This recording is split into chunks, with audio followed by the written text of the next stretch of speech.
அனைவருக்கும் வணக்கம். மக்கள் விவசாயத்தில் கோடி கோடியாக லாபம் வருதுன்றாங்க. உண்மையான கணக்கீடை நான் ஒரு விவசாயி தாங்க. உண்மையான கணக்கீடை நான் சொல்கிறேன். நீங்களே பாருங்கள் எவ்வளோ லாபீடு வருது ஒரு விவசாயத்துக்கு உங்களுக்கே தெரியுங்க. அதாவது நெல் விதை 30 கிலோங்க. நெல் விதை 30 கிலோ 1300ரூபாங்க. சேடை ஓட்டுறதுக்கு 5000 ரூபா ஆகுதுங்க. அடி உரம் சேடை போட்டதுக்கு 5000, அதாவது நாட்டு நடவுத்துக்கு 5000 ஆகுதுங்க. அடி உரம் 2 மூட்டை டிஏபி 1 மூட்டை யூரியாங்க, 3600 ரூபா ஆகுதுங்க.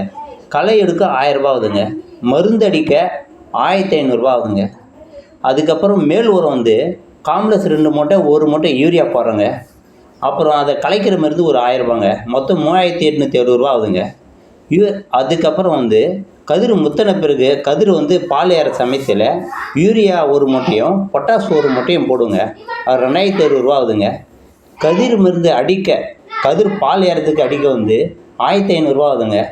அறுவடை பண்ணதுக்கு 3000 ஆகுதுங்க. நெல் எடுத்துன்னு போகிறதுக்கு 1500 ரூபா ஆகுதுங்க. அதாவது ஒரு ஏக்கருக்கு குறைஞ்சபட்சம் 25 மூட்டை ஆகுங்க.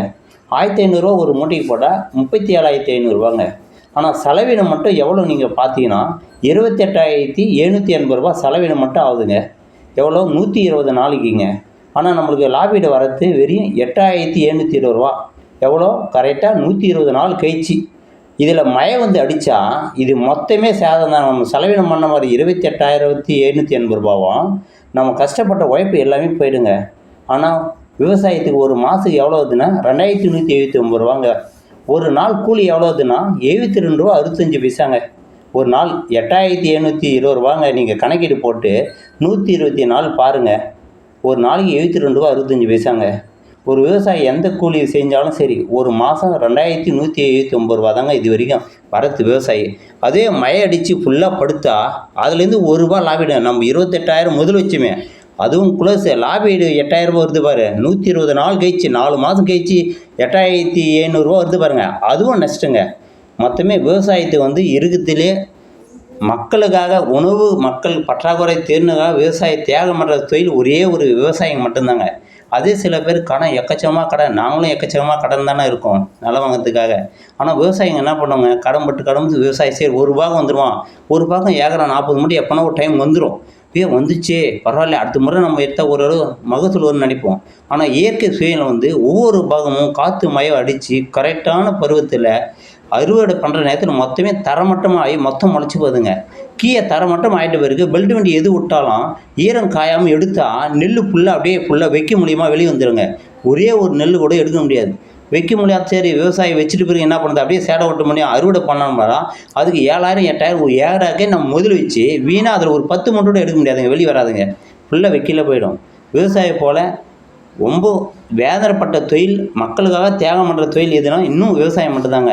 அதுலேயே மனம் சில விவசாயம் தாங்க முடியாமல் என்ன பண்ணிடுறாங்க, போட்டு விற்றுட்டு போயிடுறாங்க. விற்றுட்டு போனால் பிளாட் போட்டு கோடிக்கணக்கில் விற்றுறாங்க. விவசாயிங்க அதிகமாக பிளாட் ஆகிற கணக்காக இதான் காரணங்க. விவசாயியுடைய அது கவர்மெண்ட் சேதாரம் ஆயிடுச்சா உடனே எந்த விவசாயம் சேதாரம் ஆயிடுச்சாலும் மணிகார் மூலிமா தெரிவித்து உடனே இதுக்கு என்ன ஒரு அமௌண்ட்டு கொடுத்தா அந்த செலவினம் வாங்கிச்சு ஒரு ஏக்கராக்கு 28,000 ரூபா செலவினம் ஆகுதுங்க. அது கொடுத்தாவது புண்ணியம், அதுவும் கொடுக்க மாட்டுறாங்க. கேட்டால் அந்த மாவட்டமே மழையில் ஃபுல்லாக அழிஞ்சு போனால் தான் விவசாயத்துக்கு கவர்மெண்ட்லேருந்து கடப்பை இன்சூரன்ஸ் வரும் அப்படின்றாங்க.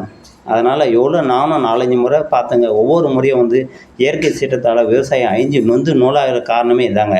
இது போல் விவசாயம் போல் தியாகம் பண்ண மனசு உலகத்தில் எந்த தொழிலுக்குமே இல்லைங்க.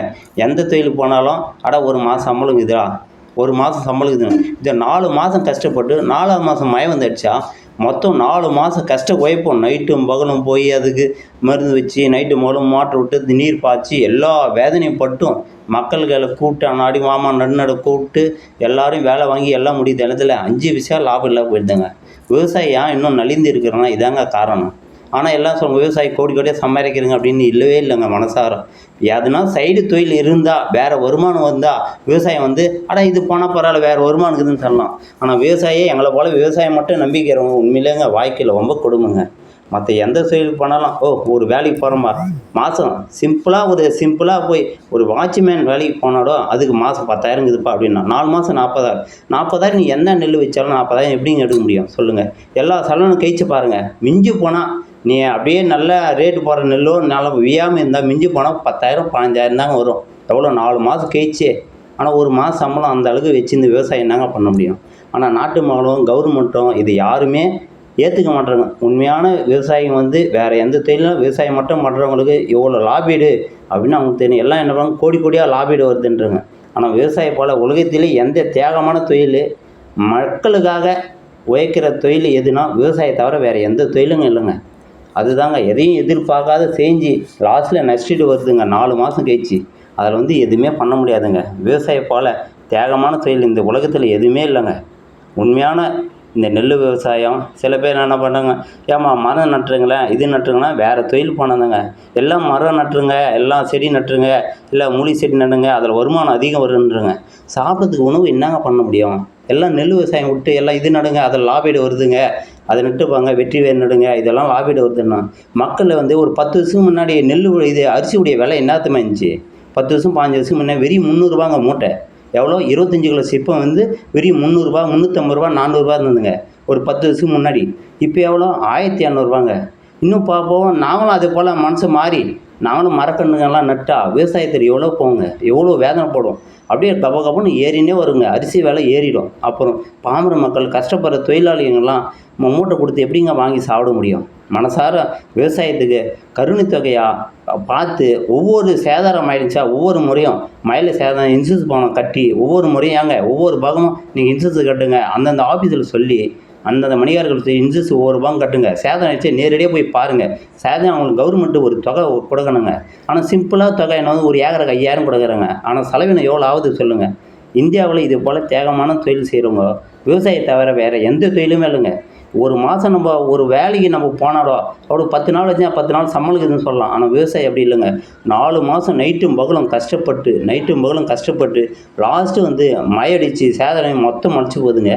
ஒரே ஒரு ரூபா லாபம் இல்லாமல் விவசாயிங்க ரொம்ப வேதனை பெறாங்க. இது உண்மையான விஷயம். நம்ம மோட்டாங்கால் பயிர் வந்தாலும் வெட்டி தந்து விட்டாலும் கண்டினியூவாக மழை அடிச்சு தரமட்டமாக மொத்தம் முளைச்சி போகுதுங்க. எதுவுமே பண்ண முடியாதுங்க.